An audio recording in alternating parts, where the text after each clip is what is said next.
ভারতীয় জনতা পার্টি পরিবারে শামিল হলেন আজ থেকে সন্তু পান। ধন্যবাদ জানাই সকলকে। হঠাৎ করে বিজেপিতে জয়েন। দর্শক, আমি আজকে এই ভিডিও দেখে ফোন করেছিলাম সন্তু পানকে। আর বাংলাতে কাজ করে এবং এখন তো করতেও বলবো, কারণ বিজেপিতে জয়েন করে গেছে।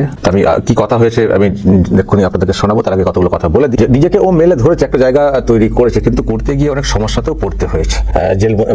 জেলবন্দি হওয়া, মানে অ্যারেস্ট হওয়া, তারপরে কেস খাওয়া। কদিন আগে আরেকটা কেস খেলো, এই যে যেদিন আইপ্যাকের এতে রেড হচ্ছিল, তো মুখ্যমন্ত্রীকে সন্তু পান যেভাবে প্রশ্ন করে থাকে আর কি, সাহসী প্রশ্ন করেছিল, তাতে মুখ্যমন্ত্রী অসন্তুষ্ট হয়েছিলেন। তো তারপর তো কেস এসে যায় ওর নামে। মানে কেসটা আবার কেমন, যেটা আমি পরে শুনলাম যে মুখ্যমন্ত্রীকে প্রশ্ন করেছিল সন্তু, তাতে অস্বস্তি ফিল করেছিলেন মুখ্যমন্ত্রী, ছিটকে চলে গেছিলেন। কিন্তু কেসটা দেওয়া হয়েছে সন্তু পান নাকি ওই দিনে কোন এক মহিলার শ্লীলতাহানি করেছে। আরে কেস যদি দেওয়ার থাকে ডিরেক্টলি মুখ্যমন্ত্রীর নাম করে দিন না কেসটা, মুখ্যমন্ত্রীকে বলুন না অভিযোগটা করতে। ওটা পারলেন না, অন্য একটা মহিলাকে হেনস্থা কি অ্যাসল্ট করা হয়েছে বলে কেসটা ঠুকে দিলেন। এটা তো হচ্ছে সিস্টেম। তো এরকম কেস টেস খাচ্ছিল, তো তারপরে হঠাৎ করে আজকে এই তো দেখছি পলিটিক্যাল প্ল্যাটফর্মে যুক্ত হলো সন্তু পান। তো আমার সঙ্গে কি কথা হয়েছে দর্শক কিছুক্ষণ আগে একটু শুনুন।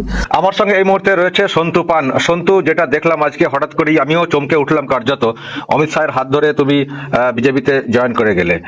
হঠাৎ করে এই সিদ্ধান্তটা কেন নিলে? একটাই কারণ, আমি সাংবাদিক হিসাবেই বাংলার মানুষের কণ্ঠস্বর হিসাবে কথা বলতে চেয়েছিলাম, কিন্তু তার বদলে আমাকে অনেক কিছু চুপ হয়েছে। কিরকম? আমাকে ফলস কেসে সন্দেশখালীতে অ্যাড করেছে। আমি 4 দিন জেল খেটে ফিরেছি। আমি আবার সবকিছু ভুলে গিয়ে মমতা বন্দ্যোপাধ্যায়কে প্রশ্ন করেছি বাংলার যুব সমাজের জন্য, বাংলার সংস্কৃতির জন্য, বাংলা কয়লা চুরি হয়ে সেই টাকা ব্যবহার হচ্ছে কিনা, ফাইল চুরি হচ্ছে কিনা। তার জন্য আমাকে অনেক এফআইআর এবং পুলিশি হেনস্থার মধ্যে পড়তে হয়েছে। আমি 4 ঘন্টা 5 ঘন্টা করে বিভিন্ন থানাতে গিয়ে হাজিরা দিয়েছি। এটা কারণ, মানে উপলক্ষ। কিন্তু তারপর আমি সিদ্ধান্ত নিলাম যে আমি সাংবাদিক হিসেবে কাজই করতে পারছি না। কারণ এই ঘটনার পর আমি হচ্ছেটা কি, আমি যে আমার অনুষ্ঠানটা করতাম 5টায়, সে হচ্ছেটা কি পাবলিক প্লেসে করতে পারছিলাম না। প্রতিদিন আমাকে বিরক্ত করা হতো, আমার উপর অ্যাটাক হতো। সেই কারণে বাংলার মানুষের জন্য, হিন্দু ভাই বোনেদের জন্য আমি ভাবলাম আমাকে সাংবাদিক হিসেবে না থাকতে দেবেন না, তো লড়াই তো করতে হবে। লড়াইয়ের একটা অপশন, লড়াইয়ের একটা ভালো পথ, এটাই আমি তার জন্য এই সিদ্ধান্ত নিয়েছি এবং খুব তাড়াতাড়ি নিয়েছি। মাত্র 2 ঘন্টার মধ্যে আমাকে 2 ঘন্টা আগে ফোন করা হয় যে আপনার ভাবছি, আপনি কি ভাবছেন? বললাম ঠিক আছে। আমি আমার বাবা মার সঙ্গে আলোচনা করি, বন্ধু বান্ধবদের সঙ্গে আলোচনা করি। আমি কিন্তু ঝান্ডা ধরে কোনোদিন পলিটিক্স করবো বলে বড় হইনি শফিকুল দা। আপনি আমাকে দেখেছেন,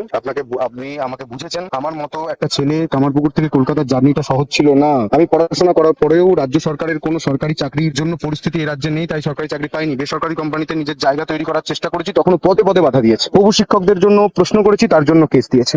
আর কত কেস খাবো? একটা সাধারণ ছেলে, গ্রামের ছেলে, যার বাবা এখনো চাষবাস করে। আমি কৃষক পরিবারের সন্তান, আমিও ছুটি নিয়ে মাঝে মাঝে খেতে গিয়ে কাজ করি। সেই পরিবারটাকে এত অ্যাটাক সহ্য কেন করতে হবে শফিকুল দা? আপনি নিজে বলুন। আমার বাবাকে অপমান করা হচ্ছে, তৃণমূলের তরফ থেকে কটূক্তি করা হচ্ছে, টন্টিং করা হচ্ছে। আমি নিজে বাঁচার জন্য বিজেপিতে এসেছি সেটা কিন্তু নয়। আমি গোটা বাংলার মানুষের কণ্ঠস্বর হয়ে এখানে আওয়াজ তুলতে এসেছি। এবার পাল্টানো দরকার, চাই বিজেপি সরকার।